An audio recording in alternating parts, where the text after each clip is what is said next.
नमस्कार महाराष्ट्र. आत्ता आहे आत्ता आहे जुलै महिना सुरू. रिमझिम रिमझिम पाऊस सुरू आहे. तर हे आता माझ्या घरचं अंगण. मागच्या व्हिडिओमध्ये तुम्ही पाहिलं असणारच. माझ्या घरच्या अंगणामध्ये मी किती पसारा करून ठेवला होता. असे विविध प्रकारचे झाडं लावले.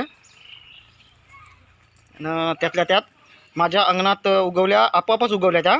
मी काय लावल्या नाही, त्या आपोआपच उगवल्या काही भाज्या, रानभाज्या. त्याच्यामध्ये पहा, हे तुम्हाला दिसत असेल, हे खापरकुटीची भाजी.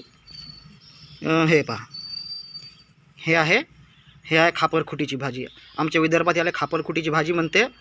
तुमच्या प्रभागात याला काय म्हणते आता ते मला कमेंटमध्ये नक्की सांगा. तर खापरखुटीची भाजी मागे एकदा भरपूर वापरली होती, एकदम कचऱ्यासारखी झाली होती. तर मी मागं तणनाशक फवारलं होतं, त्याच्यामध्ये ही सगळी मरून गेली. तरी पण काही प्रमाणात पुन्हा उगवलीच. तर आम्ही ही भाजी फारशी खात नाही, मला तेवढी आवडत नाही, पण माझ्या आईला भरपूर आवडते. तर आता मी या भाजीचं मी तुम्हाला सांगणार नाही. याच्या व्यतिरिक्त दुसरी भाजी लागली आहे. पहा, हे पहा, हे आहे ते भाजी. पानं थोडे खराब दिसत असतील, पण हे आहे. तर ह्या भाजीला आमच्याकडे म्हणते कोणत्या कोणत्या भागात राजगिरं. तर ॲक्च्युली राजगिऱ्याची भाजी नाही आहे. हां, तर इथे माझ्या पायामध्ये कोणतं तरी एक झाड आलं. असो, तर मी हे सांगत होतो की हे राजगिऱ्याच्याच जातीमधलं एक रोपटं आहे, पण हे राजगिरं नाही आहे. राजगिऱ्याचे दाणे हे पांढरे असते आणि याला येणारे दाणे थोडे काळपट असते, म्हणजे काळे असते. तर ही भाजी एकदम दिसते. आपली जे माठ असते, माठाची भाजी, आपण जिला माठाची भाजी म्हणतो, आमच्या विदर्भात माठ म्हणते, तुमच्या प्रभागात काय म्हणते माहीत नाही, पण त्या माठाचाच एक प्रकार आहे. तर ही माठ नाही आहे, पण आम्ही याले आमच्या काही भागात राजगिरं म्हणते आणि काही भागात याला म्हणते लाल माठ किंवा मोठी माठ. तर बिलकुल पहा, हे पहा, हे पहा, ही आहे मोठी माठ. तर आज ही भाजी बनवण्याचा आमच्या घरी तर आज ही भाजी बनवण्याचा बेत आमच्या घरी आखलेला आहे. आता मोठी माठ का म्हणते पहा, आपण जे रेग्युलरली जे नेहमी आपण घरी आणतो बाजारातून विकत घेऊन माठ, तिचे पानं बिलकुल हे एवढेच असतात. पण त्या मानामध्ये पहा, आता हे तुम्ही पानं पहा, हे एवढेच असते पानं. पण मोठी माठ पहा, याची पानं पहा आणि याची पानं पहा. पहा, आता तुम्हाला हे एवढे दिसत असतील, पण काही दिवसानं हे एवढे मोठे चांगले मोठे पानं होते, म्हणून याला म्हणते मोठी माठ. आता हे पानं एकदम लहान आहे, त्याच्यामुळे भाजी एकदम कोवडी आहे. तर ही भाजी आता खोडून घेऊ.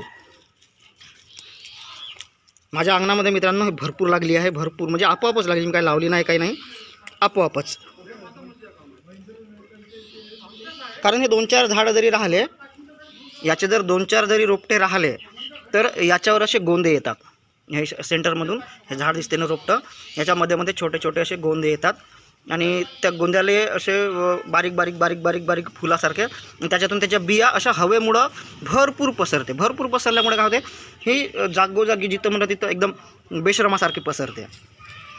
तर माझ्या पण अंगणात असंच झालं. आधी एकदम कमी होते आणि आता तर ते गोंदे मी तुम्हाला दाखवणार नाही, ते याचे गोंदे कसे राहते. पण माझ्याकडे एक जुना रेकॉर्डेड व्हिडिओ आहे. त्या व्हिडिओमध्ये मी एकदा तुम्हाला सांगितलं होतं माझ्या अंगणाबद्दल. त्यामध्ये तो व्हिडिओ आहे. तर मी तो व्हिडिओ जर माझ्या कम्प्युटरमध्ये असेल तर मी तो शोधतो आणि तो व्हिडिओ तुम्हाला दाखवतो. तर पहा, हो, इकडून वापस जाऊन आले का तुम्ही? फिरून आले का? बरं, ठीक आहे. हो, लावून द्या. बरं. राहू द्या, मी लावतो घ्या. हो,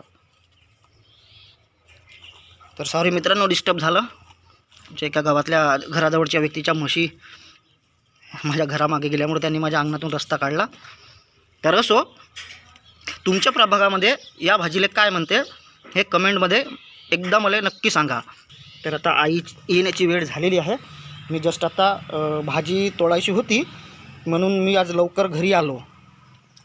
आई गेली आहे शेतात, ती येईल 6 वाजताच्या नंतर. आई यायच्या अगोदर आता आमच्या गावामध्ये भात लावणी म्हणजे रोवणी सुरू आहे. त्याच्यामुळं सध्या लेडीज लोकांची डिमांड भरपूर आहे. त्यामुळं आई गेली भात लावणीसाठी, म्हणजे रोवण्यासाठी. आमच्या विदर्भात रोवणं म्हणते, तुमच्या भागात काय म्हणते ते पण कमेंटमध्ये सांगा. तर ती यायच्या आत माझी भाजी तोडून झाली पाहिजे. भाजी तोडून स्वच्छ धुवून झाली पाहिजे. तर मित्रांनो, हा व्हिडिओ जर तुम्ही यूट्यूबवर पाहत असाल तर माझ्या यूट्यूब चॅनलला सबस्क्राईब करा. आणि जर फेसबुकवर जर पाहत असाल तर माझ्या फेसबुक पेजला फॉलो नक्की करा. तर आई याची वेळ झाली. भेटूया आपण पुढच्या भागात. तोपर्यंत धन्यवाद.